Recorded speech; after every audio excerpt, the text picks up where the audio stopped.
Psicología en Español, tu canal de psicología en línea. En breve comenzamos.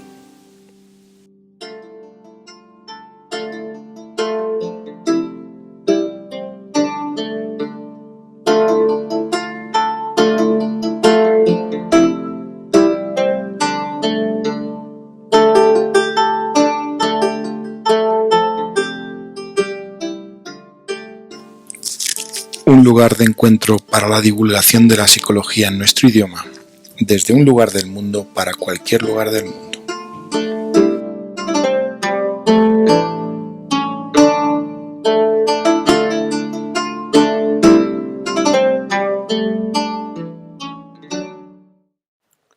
En el programa de hoy vamos a analizar algunos textos del vídeo de Viktor Frankl, El hombre en busca del sentido último.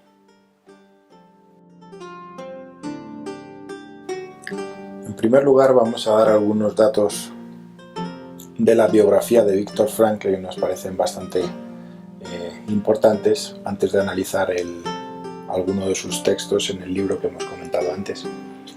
Su nombre completo es Viktor Emil Frankl. Nace en Viena, Austria, el 26 de marzo de 1905 y muere el 2 de septiembre de 1997. Fue neurólogo, psiquiatra y filósofo austriaco, fundador del movimiento de psicología denominado como logoterapia y análisis existencial. Algunos de sus libros más importantes fue el bestseller del que hoy vamos a tratar, El hombre en busca del sentido.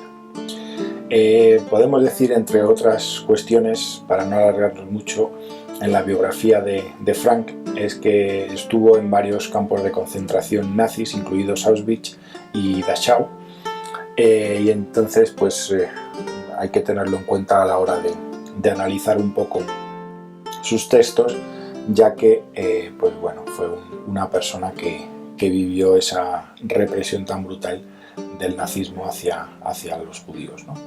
Entonces, vamos a comenzar con el análisis de alguno de sus textos.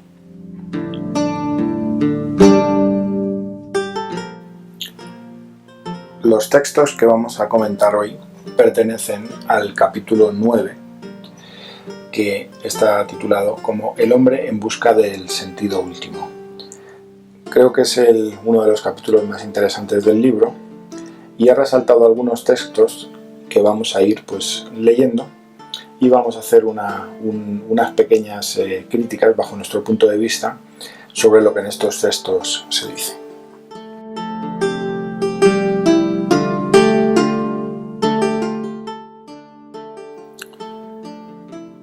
Para poner en contexto el párrafo que vamos a leer, está hablando de cómo Freud habla de que el sentido de la vida que le dan los hombres es una búsqueda incesante del placer, que se basaría básicamente en un principio también biológico, podríamos decir, de un principio de homeostasis, es decir, de equilibrio, ¿no?, en el cuerpo. Entonces, según Viktor Frankl, él no está de acuerdo con esta búsqueda incesante que Freud habla de la búsqueda incesante del placer, y entonces lo que él propone es lo siguiente, y leo: en virtud de lo que yo llamo una autocomprensión ontológica prereflexiva, sabe que precisamente en la medida en que se olvide de sí mismo, será capaz de ser más sincero consigo mismo, y el hombre se olvida de sí mismo cuando se da a sí mismo, sea al servir a una causa que está más allá de sí mismo, sea amando a otra persona diferente a sí mismo. Ciertamente la autotrascendencia es la esencia de la existencia humana. Bien, la primera reflexión que vamos a hacer es sobre la última frase, que alude a la autotrascendencia como esencia de la existencia humana. En primer lugar, queremos decir que en ningún caso el ser humano pensamos que pueda darse a sí mismo esa autotrascendencia, sino que en último caso sería el ambiente o la sociedad la que estaría dando esa posible trascendencia que estaría buscando el ser humano. Y entonces pensamos que esto es un error de conceptual o de visión sobre pues en general sobre la logoterapia o sobre cómo Viktor Frankl entendía que el ser humano pues se desenvolvía en la vida. Para poner en contexto lo que sería la logoterapia de la que es fundador Viktor Frankl, debemos decir que todo gira en torno al sentido de la vida que le da pues el ser humano, ¿no? Como este libro se llama pues En busca del sentido, ¿no? La principal crítica que podemos hacer a este tipo de visión sobre la psicología, sobre todo en lo que respecta pues al tratamiento y a la parte de la psicología que va más a la práctica, es que la logoterapia en realidad está buscando algo que no existe.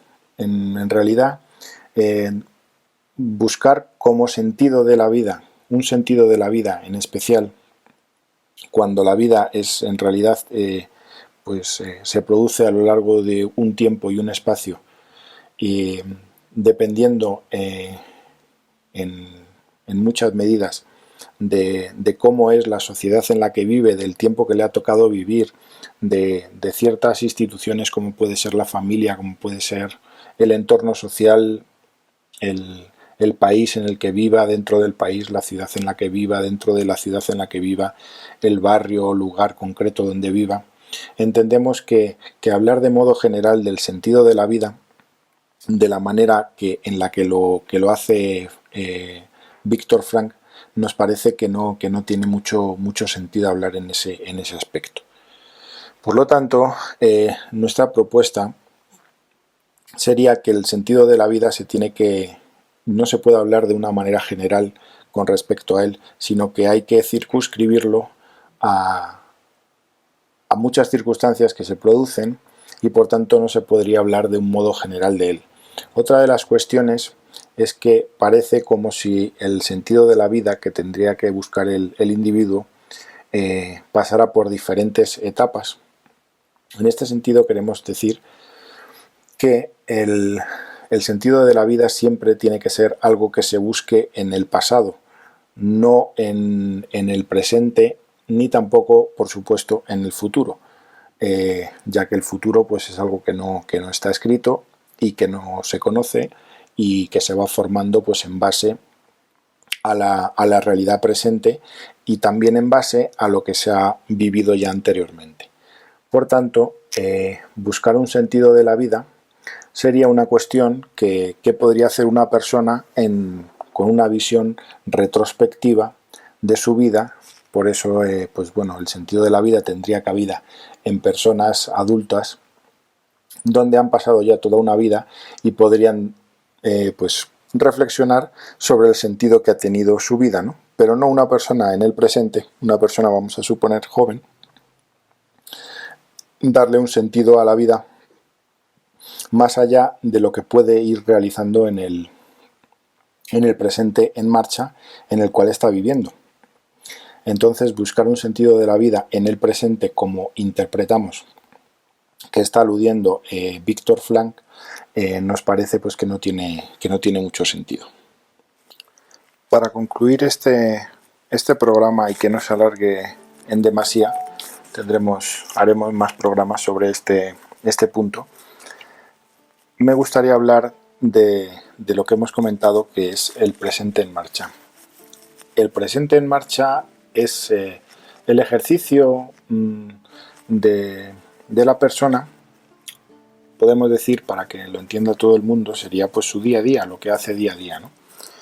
Es lo que va poco a poco generando que la persona pues vaya haciendo un recorrido vital y sobre el cual se podría decir que se va formando ese sentido de la vida al que alude Viktor Frankl, pero que desde el presente no se puede darle en cierta manera pues un sentido, ya que el presente requiere de que la persona simplemente pues vaya actuando, ¿no? También, para terminar, me gustaría destacar una cuestión sobre el tema que va relacionado con el sentido de la vida, que sería las etapas, bueno, más que las etapas, las condiciones temporales que podríamos catalogar sobre pasado, presente y futuro. El presente, como hemos dicho, pues es un presente en marcha sobre el cual se está produciendo un ejercicio y sobre el cual pues la vida podríamos decir que tiene un control bastante limitado. Ese presente en marcha está basado en un pasado de experiencias y acciones que ha tenido el sujeto, que a su vez es la manera en la que tiene el sujeto de proyectarse hacia un futuro desconocido, sobre el cual evidentemente pues no hay nada escrito, sino que se irá haciendo en base a lo que se haga en el presente, y ese presente pues se hace en base a lo que se haya hecho en el pasado. Para concluir, solo una reflexión y decir que el futuro no tendría ningún sentido proyectarlo o planificarlo desde el presente en marcha sin tener en cuenta lo que nos ha pasado en el futuro. Por tanto, el futuro es determinante, se determina, más bien diríamos, en base a lo que ha pasado en el pasado. No creemos que se pueda proyectar ni planificar nada en el futuro que no haya tenido un antecedente en el pasado. Seguiremos hablando de estos temas. Un saludo, nos vemos en el próximo programa.